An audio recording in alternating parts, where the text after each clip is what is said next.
two, one. Hello, hello, everybody. Welcome along to a Mindful Leadership podcast. As always, my co-host Natasha Roche is with me. Hello, Natasha. And hello to our special guest today, Mario Bekes. Thank you so much for joining us from Australia. So it's late your time and morning our time in Scotland, but thank you for coming along, Mario. Thank you, John. Thank you, Um, Natasha, for having me. and Mario sent on very kindly a brief bio, so I'll introduce that and then also ask you to expand on that a bit further, Mario. Mm. So I have from you, Mario, your current role as a managing director. Um, in your bio, you've said that you're the hero that you never knew you needed, a Guinness World Record holder in 2023, an ambassador and activist for humanity, and in war, it spent 1,800 consecutive combat days fighting for democracy and freedom. You're an experienced military intelligence and diplomatic security intelligence operative and have a successful business. You're the owner of a business of two private if I can say the word, investigative, I can't say the word, risk management companies in Sydney, Australia, and also bestseller author and academic. And your topics you'd mentioned, and you can feel free to discuss really any topic. But I love that one of the topics that you'd spoken about was both in your line of work of investigations, fraud, and espionage, and hacking the Mm. human brain for social engineering. You also speak about how to deal with fear and the purpose behind like the most important element for success. So thank you. I got most of the words pronounced. It looks like it was harder for you to list all of this than write for me in English because English is my fifth language. You know what I mean, so I needed to learn a lot. And I mean, lucky my son is Aussie, oi, oi, oi. So by the time he started going to school, I was, following him. Teach me English, and he couldn't understand. I was like, it's my father doesn't understand nothing. Or so. Thank you, John. Thank you, Natasha, for having me on your podcast. And yeah, look, my life is very, very straightforward. I'm the child of communism. I was born in a beautiful country then called Yugoslavia, and everybody was the brothers and sisters till sometimes 1990 when I was drawn into that sort of environment of being young revolutionary. So what happened? Yugoslavia was falling apart. Croatia was declaring democracy, and it was a time for the settling the scores. I will call this. So on the 14th of July 1991, I always say to people, be careful what you wish for. Honestly, I don't know how this works. I always want to be soldier, so I went to military school before that, and I was supposed to be the officer in Yugoslav Federal Army, but then I was sort of like a subversive methods going towards Croatian independence. So on the 14th of July 1991, the war broke out. I was wake up on I think 8 o'clock in the morning, and somebody was banging on my door, and there was a military police and said like, "Hello," and I said like, "Yes, hello," and they told me report to army barracks. So I have a choice, fighting for democracy, for independence of my country, or fight for the Yugoslavia, which I was preparing most of my life to be the part of that military. In the meantime, as I was walking back to the kitchen, I found the paper on my kitchen desk. My parents left a message, "We are okay." And I said, like, what does that mean? And a few hours later, I was in Ministry of Interior of Republic of Croatia, which was it was a nucleus of the first armed forces. So like I was decided to fight for democracy and McDonald's and Coke and all these things, which whatever was that for me was meaning of democracy. And that's how I started. Wow. Thank you for sharing. You're welcome. That's it. As you describe these life-changing events, Mm. um, and country-changing events, it brings back memories for me, but also um, it helps me remember, you know, why a lot of these decisions are so important in our lives, and deciding like what you fight for, like where you put your energy. Um, and your journey. So can you expand a bit more on on your life and as you continued on through the military into your move into to Australia as well? Yeah, look, as I said, like, I've become a soldier, then I become NCO, I become the officer, very young. Leadership was something what was, we had this vertical of the four, the type of leadership and the success, because everything was a struggle for us. So we need to, like, number one, it was a, relationship to the flag and the country, to the president leadership, then to the cause, and then to the civilian population. So, like, those four elements was being um, most important for us to be fulfilled by every and each combatant, because we were losing war, definitely losing war by end of 1991. I had enough after 6 months. I really had enough. I just want to die. Literally, I want to die because we were losing. We are in the midwinter in the summer uniforms. But then something happened. A miracle happened, and Croatia has been recognized on the 15th of January 92. UN comes, and there was a like sort of standby, shooting when necessary, like, for a couple of months. But the war was going for 5 years.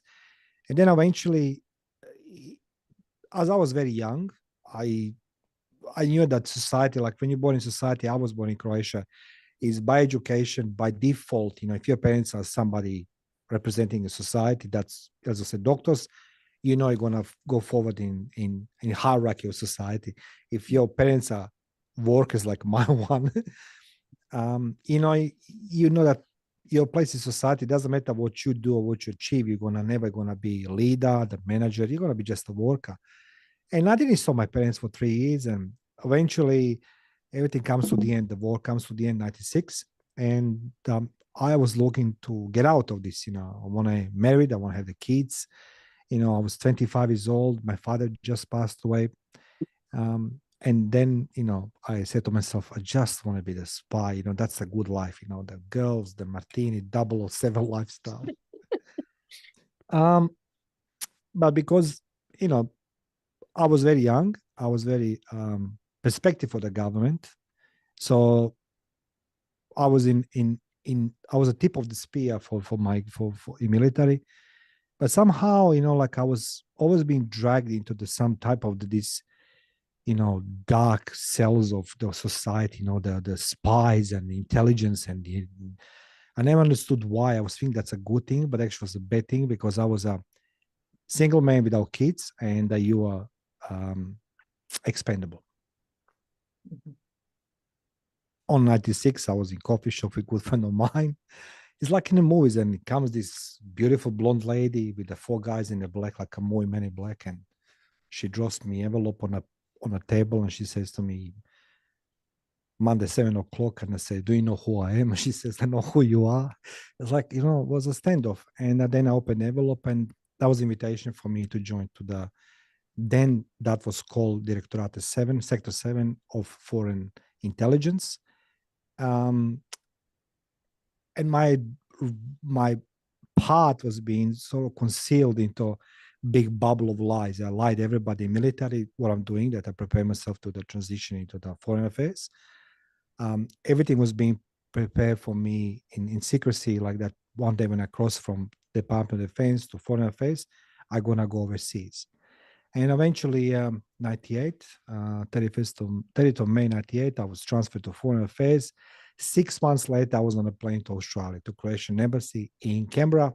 And I can say I was the head of intelligence security for Croatian government. That was my job for 5 years.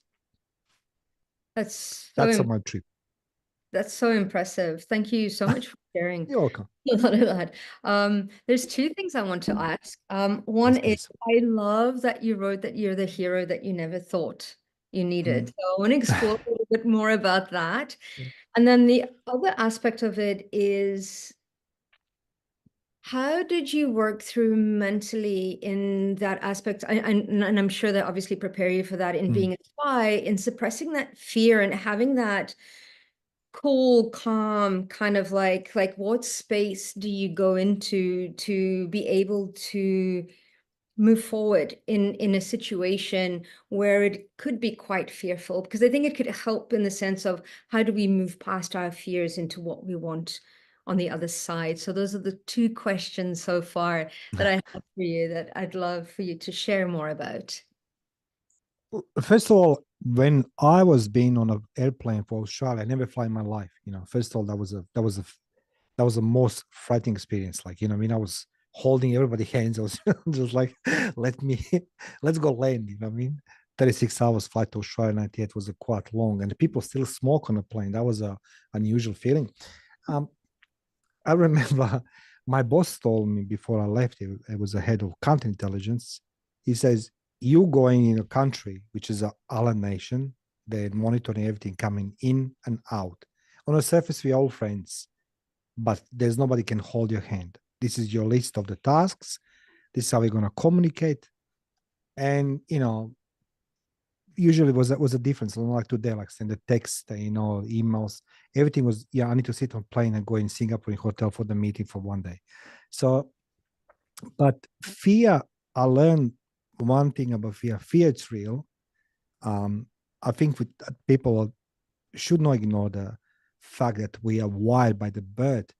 The fear, it's a part of our life. It's preventing us of being harmed, being injured, ourselves or somebody else. However, fear, it is a part of imagination. When I was being many trainings sent by my government in Croatia and outside Croatia, the fear was the thing nobody want to talk about this because fear doesn't exist. What was the most severe training was how to tolerate the pain, because that was something you can't say I'm imagining pain, because they're doing the things to you like you can't even imagine. And the military invented so many things, even today, how to cause the pain, to candidates to crush his will to survival. So I say always people, if you're afraid, it's okay. Being afraid, I'm afraid even today. I'm afraid year ago to stand and sit or turn the camera on because I was thinking people gonna just laugh to me because of my English, whatever it is. But you need to fight the fear. You need to fight the fear, and because that's our only imaginary obstacle between success or failure.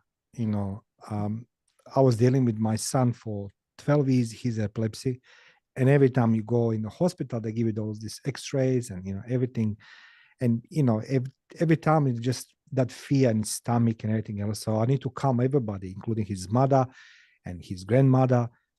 Don't be afraid. Everything's gonna be okay. Try to think always positive. So you need to know what do you want in your life and how you're gonna come to your goals. So it's not just important for me, it was why I'm doing these things. I knew it, our nationalism, patriotism, belonging to the cause, belonging to the state, the flag, the honor and all these things. But once when you come in an environment you don't know, you need to know how we're going to implement the tools of your success modus operandi to reach your next step. And Australia for me it was a frightening because I knew it. I'm in a country which is not mine, in environment I don't understand, language I couldn't understand properly because at that stage I was speaking perfectly Russian and German and Croatian. English I learned it as I go. But also, like, if you know what is your objective, your key objective, what is your goal, then you need to work on how we're going to reach objective. So that's how my training was going through this. So there is no reason to be afraid because I know I need to reach my objective on most possible legal way, or gray avenues. Sometimes you're working on a thread, and sometimes the line being blurred, because sometimes they don't expect from you nothing then to reach the goal. So improvising, adjusting, adapting, it was the most important thing it is to reach the goals. Beautiful.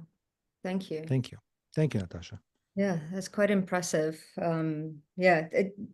Not being anywhere near any kind of fearful situations as you have, but growing up in South Africa and especially during the changes of apartheid and kind of like being in town and things like that, also facing a few kind of sticky situations, like, again, nothing like you, that fear within. And I don't know, but somehow something just always seems to open up that opportunity, there's a clarity that I tend to find within it, that we end up just kind of like reacting in that moment or responding in that moment.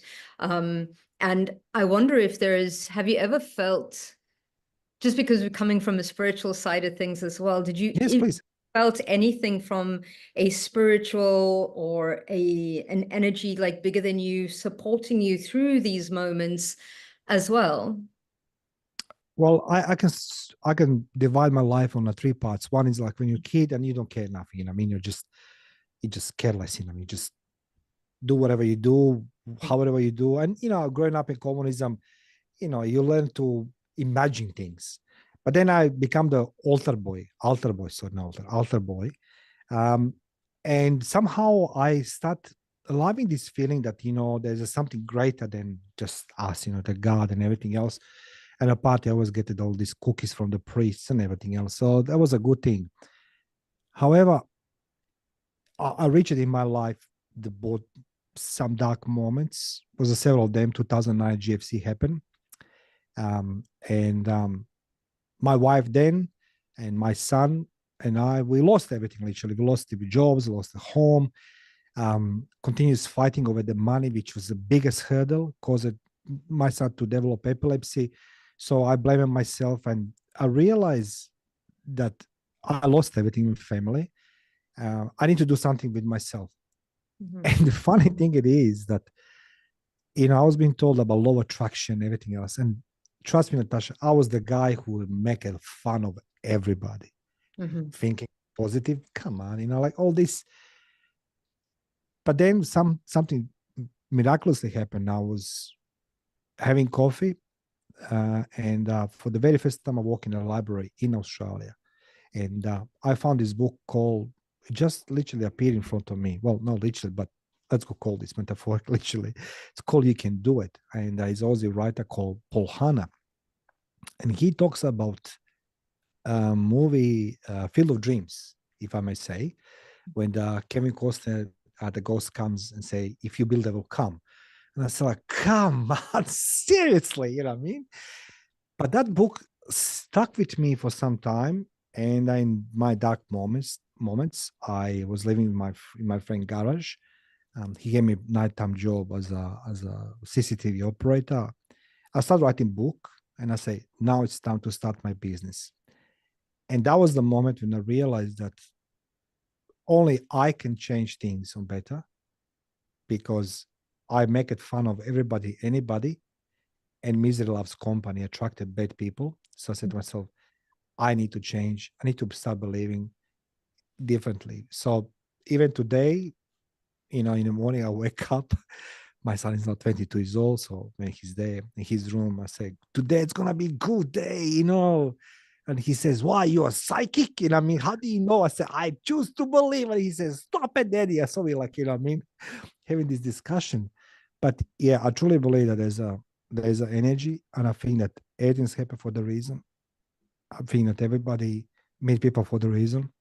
And somehow I think that, as you said, the path, it's unfold in front of us when we least expect it, but it's there for us. We need to discover. And I'd love to ask about fear and like, I feel like I could talk on the subject for hours. I'd love your insights, Mario, into some of the kind of anti-patterns, like the negative behaviors that you witnessed in yourself and others throughout your life so far, where they're in a fear state, the sorts of examples of where, because fear can lead us down so many paths that are, like you were saying, misery attracts misery. I'm really interested in some of your experiences with fear. Look, as I said, in a war, I was living fear 24/7. Thank God there was no mobile phones then, because they will capture everything. I have a couple of pictures from the war, and all these pictures, like we all standing, together, smiling and portraying. But nobody sees that there's a lie between the images, right? You remember old albums and the pictures. People always with the family. Oh, look at me. But there's a lie between this, and I live the fear most of my life. Even today, sometimes I catch myself. So like in a war during the night, that was my moments when I was most afraid. And I just give you an example. Like I mean, I fall asleep in the kitchen, in some house, and I have this teddy bear under my head. The some some kid left there. And I remember I wake up in the morning, I just open my eyes. I saw the shadow, I mean, comes with a knife, I mean. So like I start screaming and I'm like a little girl, like, and everybody's like, what is wrong with you? What's wrong with you? It's like someone's come to kill me. I mean, the guy says like, no, just try to cut the bread, I mean, like there was me, shadow on the wall. And Mhm. my heart was going into the hill, from the fear. So fear is not something you should ignore. Nobody can teach you how to deal with the fear. Nobody. Look, I say honestly, in military, nobody teaches you how to deal with this. You know what I mean? You're doing the compartments of your life. And one of them it is that you do repetition. Repetition make it permanent. That means that you're going to understand and remember the things what you should not. I was afraid I'm going to die a few years, no, 2009, when I lost a job and lost a family and everything else. I was afraid how I gonna wake up in the morning and sleep in the park. That was something worse than the war because I realized that I have nothing to lean on back. I mean, I have nothing in my life. Everything what I believe it doesn't exist. The people who I wanted to be in my life they turned it back, and I understand now why because people don't want to be associate themselves with somebody who is always dark, pessimistic, and I mean negative and doesn't matter how much people try to help you, always that fear is run over you. And you're doing mistakes. You're doing the wrong choices, bringing wrong people, doing the wrong things, and you're digging deeper and deeper and deeper. So, Mhm. answering your question, I was afraid almost all my life. And the only time when I realized that I should stop being afraid, it wasn't the war, it wasn't the military, it wasn't when I was a spy. It was when I lost everything, that I need to embrace something else. And that is believe in myself. So there's numerous I wrote the books about my experiences in the war. And when I hear somebody says, fear it's for the weak people, it's a rubbish. I mean, I hate these things, these alpha males, I mean, I saw in the war these alpha males, they're holding mommy hands, they run away, they're ordinary. Average Joe was there with me, right? So fear, yes, it's okay, but you need to learn how to control because when you learn how to control fear, you learn how to control situation. And when you learn how to control situation, you are the leader. People always gonna see you with your eyes like this. Who is the strongest amongst us? And for me, I was always stupidest, and then people think that I was the bravest. I wasn't bravest. I was the scariest guy. But they say, "Oh, Mari's gonna do this for us." It's like, no, no. I'm 19 years old dude who just just I was in a war by accident, but it's happened to me. So fear, it's real. You need to learn how to control. But I said, like, I let fear to overwhelm me most of my life till I didn't learn how to deal with this. Mhm. Well, thank you. Yeah, and You're welcome. I feel that in my life when I've tried to suppress fear or to bypass it, um, it just comes back, and it's almost like I don't know if I was suppressing my fear to achieve a goal, like in my corporate job, I would it would manifest often right after. It was like right after the thing I'd done. It's like, I celebration, I've launched this new product, it's fantastic. And then this feeling would come up, and it didn't matter like whether I had created a success for my customer and my team and my company. It was me inside. I'd feel like, and now, am I going to lose my job now? Was that all worth it? And so, and all these, all I've done is suppress those feelings temporarily.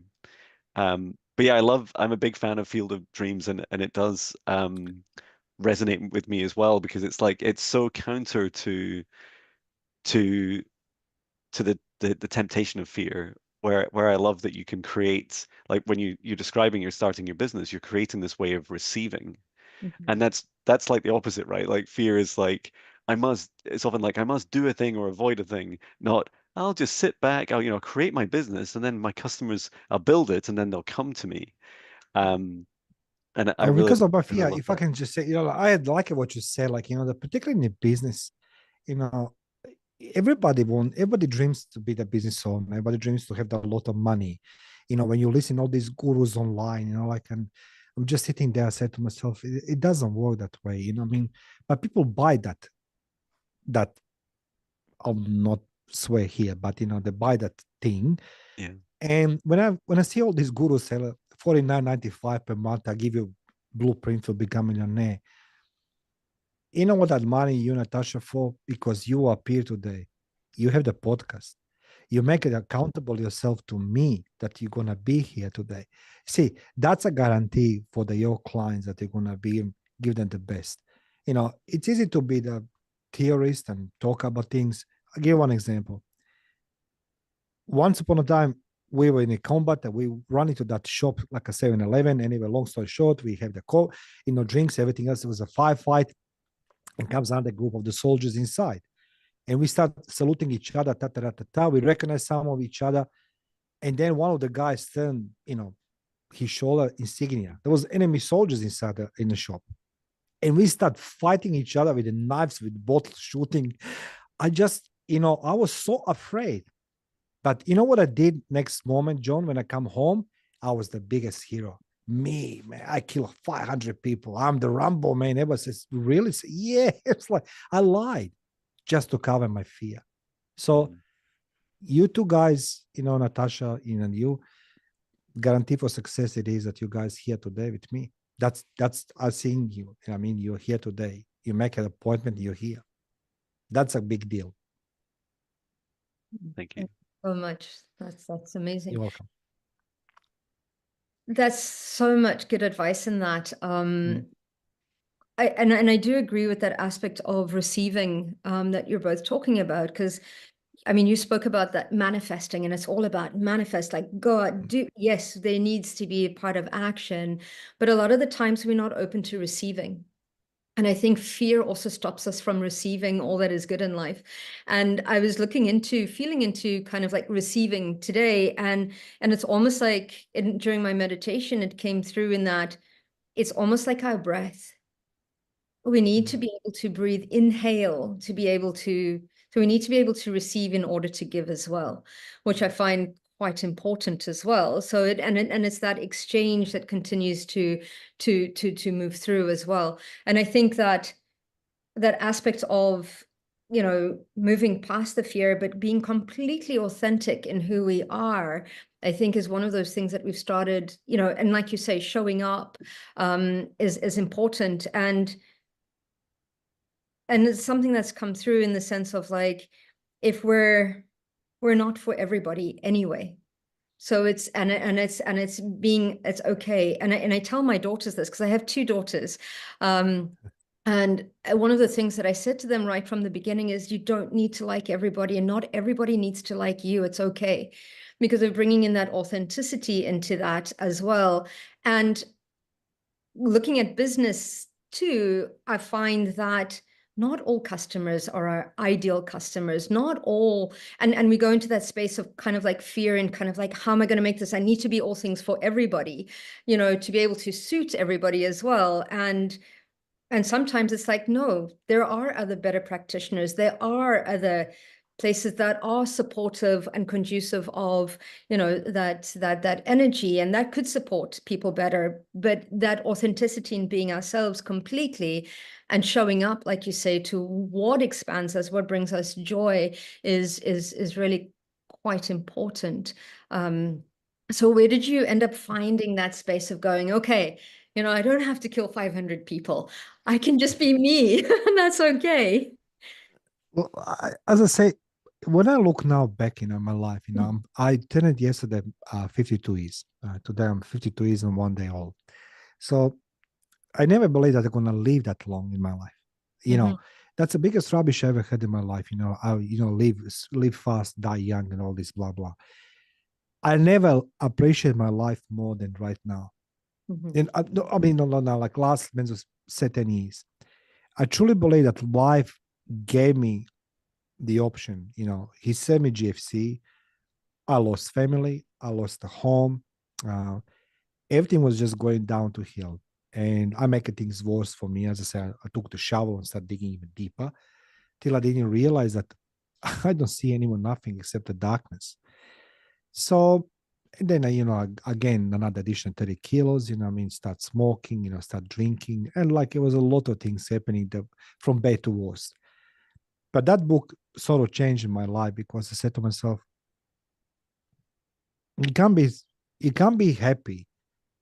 Nobody can make me happy if I'm not happy by myself.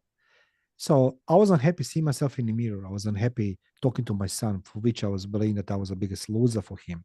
He told me I'm not, but I perceive myself as a loser because I was supposed to be breadwinner. The business was start unfolding, and it was like you go into the minefield with a flashlight, and just every softly just hit. And I was determined. I said to myself, I know it's difficult. I know it's hard, but there must be the reason why all of this collapsed on me, right? It just literally collapsed 2009 in February. And I didn't know answers, Natasha, be honest with you. I didn't know even to meditate. I didn't know nothing. That only thing I literally had was to think positive.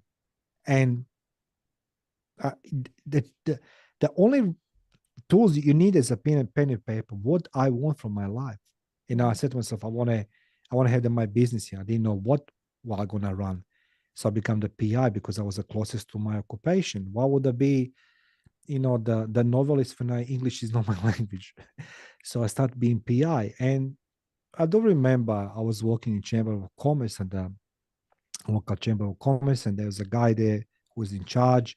The El Presidente, I called him and I shake his hand. And first thing what he told me, I need a speech therapist. And I cried. Believe me, Natasha, I was 38 years old. I cried. My ego was so hurt, you know what I mean? And I said to myself, Mario, I can do better. You know what I mean? It's okay. And people will hurt you on the path, whatever you heading to. But the only thing I kept myself reminding every day why I'm doing this, what I want from the life. And even today, Natasha, I can say this from bottom of my heart. The license for my business, my friend paid. My first laptop, another friend paid, $700. So I know where I started. I was leveraging things. But the one thing, it's a faith. I need to have the faith in what I'm doing in myself, because if I don't have the faith in me, nobody else will have. And another thing is, I will add this little ingredient called the honesty. I didn't know how to pitch for the work. So I was going to the people and they say, my name is Mario Bekes. They say, oh, like, okay, tell us more. I say, if you give me the one job, I'll prove to you I'm worthy of you. And they're like, okay. I say, what if you're not? I say, you can go in public and tell everybody I'm the worst, company on the planet. That was my pitch. And people say, like, nobody speaks that way. So, like, because I have nothing else to offer. I really have nothing to offer except my name. I say, I'm no, literally naked, but metaphorically naked. And that was my first client says to me, if you F this job, I'll tell everybody. I said, deal. You know what I mean? And little by little, now it's 400 people working for me. So it took it a lot of time, many years. And even today, I said to people, like, bigger you are, that's not because of me, but because of people who believe in me. Yeah, Wow. positivity. Mm. I love that. I love that you started with a vision, with a mission, like having something to that you knew you wanted to build and that would bring you that happiness inside of you, like the journey to it. Um, I'll transparently share a couple of uh, my recent fears. So I've spoken a few times in the podcast about my transition from 26 years in software engineering and artificial intelligence to May 31st this year, started my own company doing energy healing and mindfulness meditation and clinical reflexology. I'm also training in massage. That transition took me 2 years to build up the courage and find ways. I felt like I was constantly finding building blocks Mm, to overcome the next fear. Like some of my fears were, well, how like my quantum energy healing and the psychic work I do, how many people are really interested in that? How helpful is it to them in my vision to helping, hundreds and thousands and millions of people around the planet? And so I explored things like meditation and reflexology to help connect with people. And just yesterday, a little bit of context is Natasha and I are running an event doing quantum healing, psychic readings, and Akashic Records healings for people um, near where we live in a small town called Haddington. And the one of the challenges I've had with fear is in particular the use of the word psychic. Like I just I found it really hard to describe myself in that way. I think for fear of being ridiculed or persecution, and I know that it's not all just in this lifetime. And there I was yesterday. It was a very sunny day like today, and I was wearing all black because that's what I wear at mm, mm, my mm, reflexology at the local well-being center. And I was wandering down the streets with these little pamphlets with Natasha and I's face in it, handing them to people and going into shops and saying, "Hey, I'm running this event, this psychic event." And I was like, inside of me, I was like, "I'm so scared." What's going to happen? And everyone was so lovely. They're like, oh, because a lot of people would say things like, I'm just not into that, but my partner, they love it. I mm. can you give me a copy too? I'll give it to them. And these were some of the people that since signed up, and I was just I knew as I was walking down the street and I felt that fear. It was like, okay, there's fear for a reason. Some of it's not to be ignored. Like I literally saw myself with these like doors of fear and I was like walking through them constantly. It's like every time I took a step forwards along the high street, it's like just one more fear, keep going, keep going. And you're doing well, And eh? sorry. You're doing well. Thank you. Um and yeah, I was interested in your advice for people when they're the most scared about things, and because we can be scared of everything, right? As it turns out, Mm. just like positivity, fear has, no limitations. What if you were advising, for instance, someone to start their own business or take a big life change? Uh, what would you best advise for them? You know what? First, I need to just briefly address two things with you because I Of didn't course. talk about this one. Okay, so Yeah. when you said the flies, right? Hmm. When I started my business, I said like, how am I gonna promote my inside intelligence one man band? Hmm. I have no money, nothing, and there's a lot of these coaches and gurus that are telling you everything. Just spend money with me. It's rubbish. So I come with the brilliant idea. I asked my ex to print the what's it calling the show homes hat and say inside intelligence, put a number, mobile number, and I was taking my son to stick in the cubicles in toilets, females, males, right? And suddenly I have a police on my door and they say to me, what are you doing? I said, like, how do you know it's me? The guy says, like, it's your number, mobile number. It's like, yeah. And what happened actually, I have the shopping center manager call me, says to me, look, if you come with some nice design, we're gonna put in every cubicle, behind, in a plastic frame. So when people doing, the toilet, they can see they need a part investigator. So John and Wow. Natasha, you done it something. It's easy to critique people. It's easy to judge people. Go on the microscope. That's the reason why, life has its spectators and those 9 to 5 who love that comfortable, position and judge everybody and anybody. And there is a people who challenge the life, like yourself and Natasha. And as I said, like every time when I see people like this, I am admiring them. So, like, guys, you truly surprised me very well. In 2014, I experienced some health issues, and I was being suggested by my GP to see alternatives. It's like, what do you mean alternatives? What does that mean? He give me some pills. Like, man, I think it's some supernatural things around you. It's like whatever, curse, whatever. I say, come on. Anyway, I end up with a lady who is doing exactly what you're doing, John. Even today, I see her. She's like my mother, 70s old lady called Sabrina. She's a healer. And I think today I'm feeling better because of her. You know what I mean? So it wasn't just me thinking positively, but I needed somebody to put me in that direction. Don't sway, don't do this, don't do that. You know what I mean? Akasha record. So guys, unbelievable how we come to that conversation. Then on your question, if somebody asks me what to do with fear, you need to face the fears. Nobody else gonna face the fears for you. I expect in my life people gonna have the magic wand and gonna fix things for me. Nobody does this. But satisfaction when you face that fear, you know, you accomplish things what most of people can dream about. So I say like the one advice it is you need to face the fears.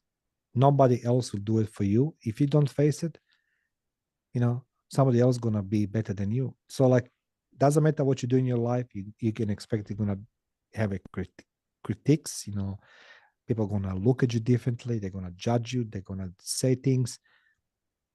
But that's you owe nobody apology as long as it's above the board. I would say to my son, you owe nobody apology.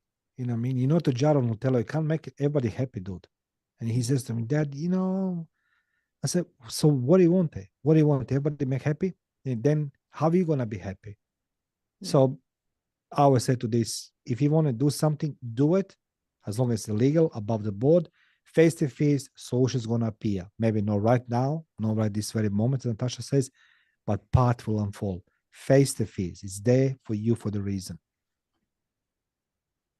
Yeah, thank you. Yeah, face the fear and do it anyway. And it's quite interesting because a lot of my clients that I work with, a lot of the message that comes from the Akashic records is actually if you're not in the space of a little bit of uncomfortable and pushing yourself out of your boundary, you're not thinking enough. It's like push yourself into a little bit of the uncomfortable to help you move forward in that way. So yeah, get used to being uncomfortable is the other thing, which is part of facing the fear as well. So just talking on podcasts and talking in front of people, that was a big fear of mine as well. Just even in boardrooms and stuff, I'd get all and eventually the more you do it, the better it becomes, I think. So it's everything's hard in the beginning and then moving forward. But like John as well, like I do a lot of things and people are like, oh, you're psychic. And I'm like, I'm not psychic.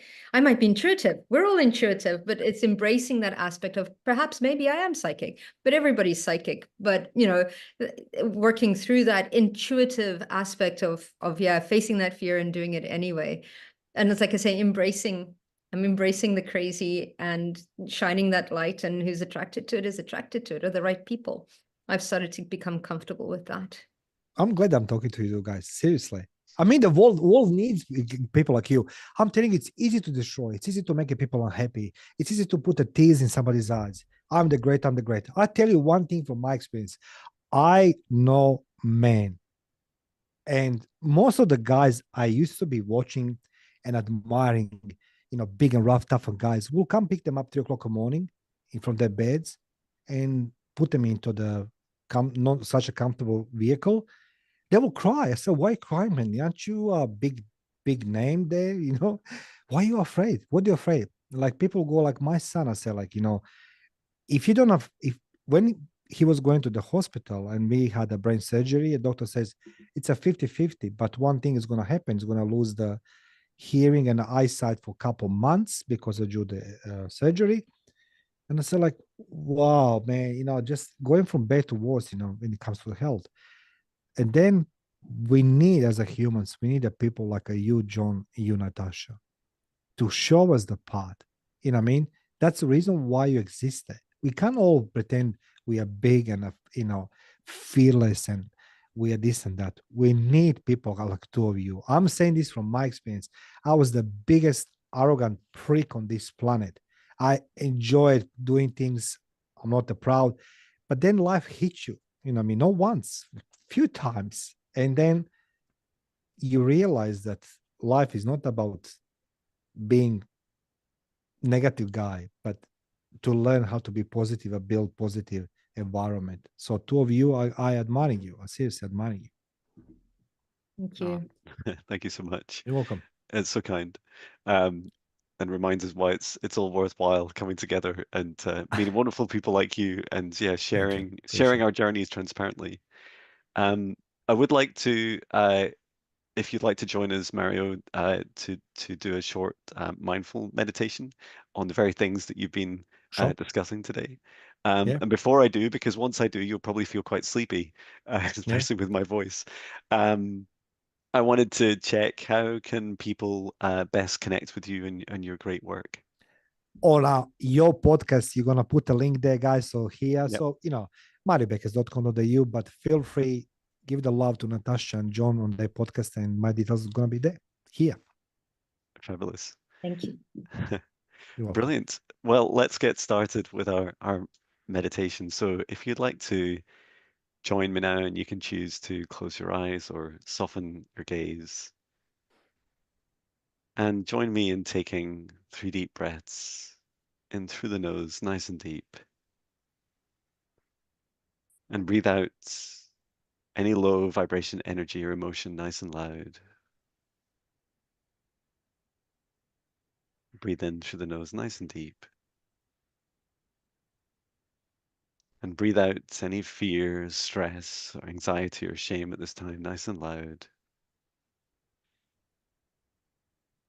And once more, breathe in through the nose, nice and deep. And breathe out any remaining negativity or low vibration energy, nice and loud.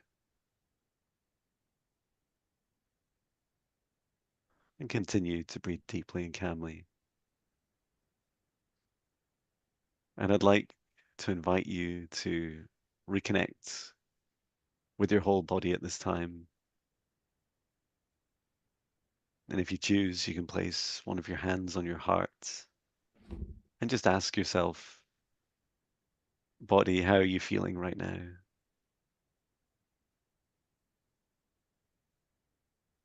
And allow your body to answer.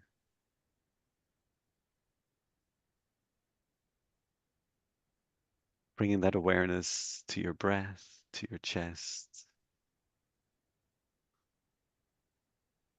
and the awareness to the breath. Are you feeling in any way stressed or anxious where your lung capacity is and your breath is shortened?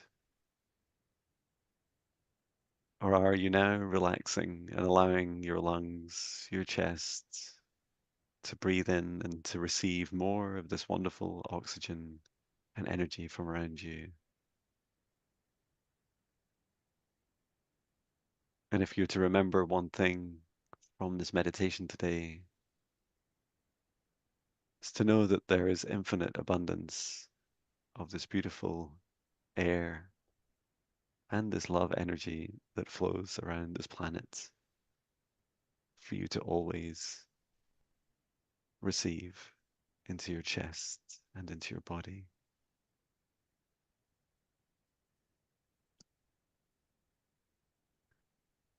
And now I'd like you to imagine in front of you just now 3 doors. And you can picture these 3 doors wherever you wish. They could be in nature or they could be in a room. You choose your background and context. These 3 doors that you see in front of you are closed. And the door to your left is your highest vibration, your happiest life. It is your dream life. It is your highest timeline. And although the door is closed, there's beautiful light and sound and energy flowing through the cracks around the edge of the door. And if you listen quietly for a moment, you can hear there's a version of you through that door, and it's calling you, it's calling your name. And to know that this always exists for you, that all the things that you ever wish for in your life and more exist for you, and there's a version of you experiencing this right now. And to get there, to be able to open that door,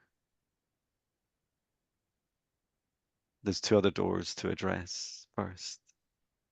The door in the middle of the three is the current door. If you were to walk through right now, you would simply step outside into the current version of you right now.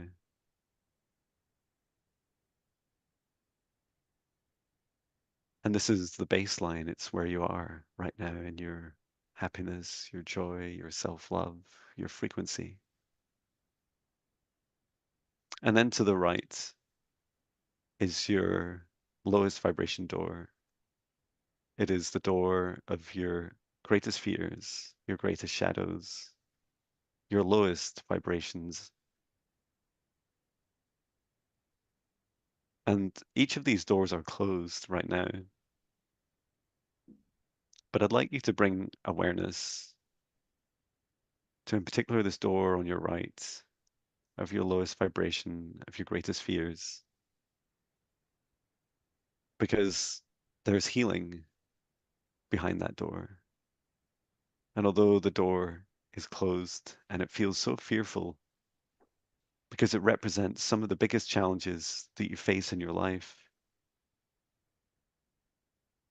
to know that all's this version of you that exists behind that door asks is that you're aware of your fear, and that when you're ready, one day, whether that moment is now or sometime in the future, that you will walk to that door, that you will open it. And when you step through that fear, you will find those shadows, those festering parts of you, those fears, that shame. And when you take that brave action, you'll find that those fears were only ever amplified by you. And whilst they're valid and they're true and they're real, the hardest thing was opening the door. And then when you step through it, this very door leads you to a path, one step closer towards your dream life, one step closer to your healing and your abundance and all the things you seek. And if you choose to join me right now, for a moment you could walk through that door with me. Each of us have our own doors. And I'm walking up to my door on the right of my greatest fears. I'm seeing all the things that scare me the most. And I'm opening up this door anyway. And I'm stepping through. And on the other side is a journey of healing, a journey of witnessing myself, the full spectrum from my lowest vibration and negativity to my highest happiness. And as I send love to myself behind this door, I can step out once more, step through, and realize that what lies behind this lowest vibration door of fear for me is my highest timeline, my highest dream life, my happiest joy. And in this way, these three doors were never separate. They're always the same, just a sequence for us to step through our fear once more, each day a little bit further, even if we're just seeing that door of fear and reflecting on when we're ready, when we have the courage and we have the strength to step through it, we will. And to trust and to know and to love ourselves enough that we're always more than enough and that we're always doing our best. And the more we face these fears of ours, the happier we become in each and every single present moment. And so I leave you with these three doors and this practice to repeat as often as you wish. And to know that fear helps us see the things that we need to be cautious of and careful of on our journeys to all the things we believe we need in our lives. And it brings us back to our bodies and back to our hearts, back to our breath. And know that you have nothing to fear, only the fear inside of you that needs the bravery of healing. And when you're ready, come back to this moment. You can open your eyes, just move your body, You. or wake up if I've Man, sent you to sleep. where's my blanket?